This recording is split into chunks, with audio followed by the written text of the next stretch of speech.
really none of your business. It's none of my business. Hello, bonsoir. It's Liam Printer from the Motivated Classroom. We are on the August Spotlight and it is day 26. And I'm just about squeezing this in before I start my first day of school tomorrow, meeting all my new students. Got those butterflies in the tummy that I've had every back to school night for the last 15 years or whatever it is. So yeah, very normal and looking forward to it with that nervous excitement. But I know when the students arrive, it'll all be okay. So this is day 26 and it is with Maud Waret from episode 46. And this was building on in a big way the episode from yesterday with Ben Tinsley, but this episode took place a long time in advance or before Ben's episode.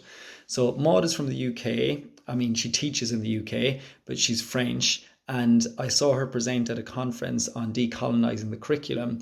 And I have to say, she presented on this before a lot of people were talking about it. And it was a really good presentation that really got me thinking. So I wanted to talk to her on the podcast.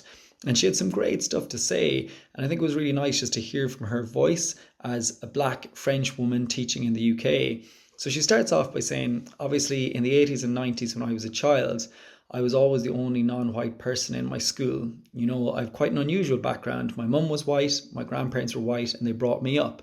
But I was always the only one black kid, and I never had a black teacher, ever. So I was so used to it, you know, I never questioned it. I thought that's just it. I'm in France, there's mostly white people, and that's just the norm. It was normal, it was what I always saw on TV, and it's only later on when I moved to Paris that there was other ethnic minorities there that I realised that we were always pushed to the side. We never got a TV presenter who looked like us, there was never an advert with people who looked like us, that was just the norm, so I never really realised it. I think that just shows you that thing like Ben spoke about windows and mirrors and the importance of representation. Maud just thought this was normal, that you don't talk about black and brown people in school. You know, they don't exist in our curriculum. There's mainly white people here, so we don't talk about them. And of course, that's not the way it should be. And in terms of classroom practice, I thought her kind of advice was very simple. She says, you know, I trust teachers to do the right thing. Teachers are open-minded. They want to better themselves. They want to better their students' education. I'd advise you just do simple things. Start with having posters in your classroom that represent diversity. Buy books that represent diversity. I bought 20, 30 books written by people, either black Americans or French or any culture, but were usually black or mixed race, and I put them in my classroom.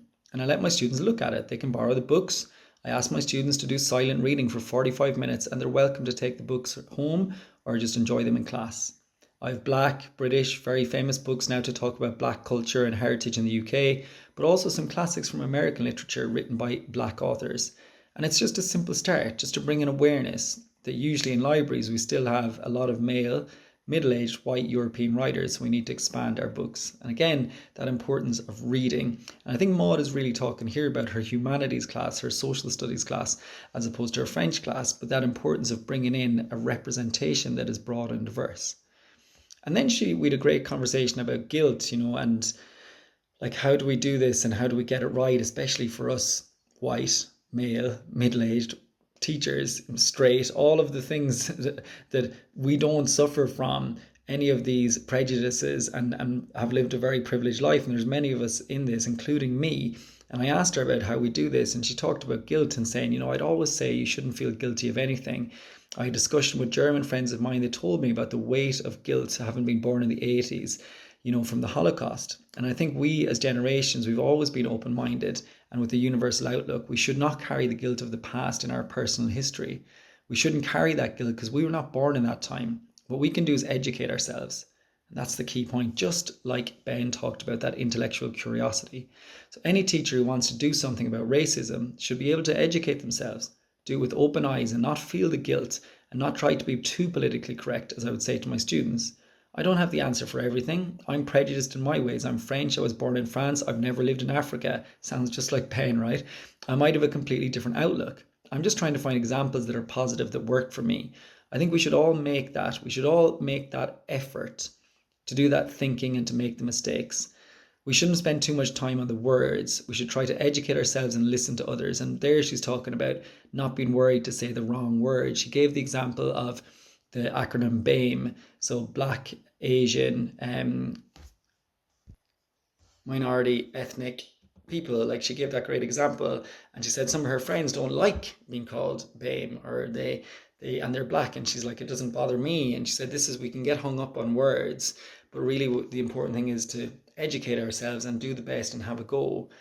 And basically she just says, don't feel guilty just because you're a white straight male, that it's not your fault that there's things going on out there. What you can do is educate yourself, and what you can do is try and bring awareness and representation to your class.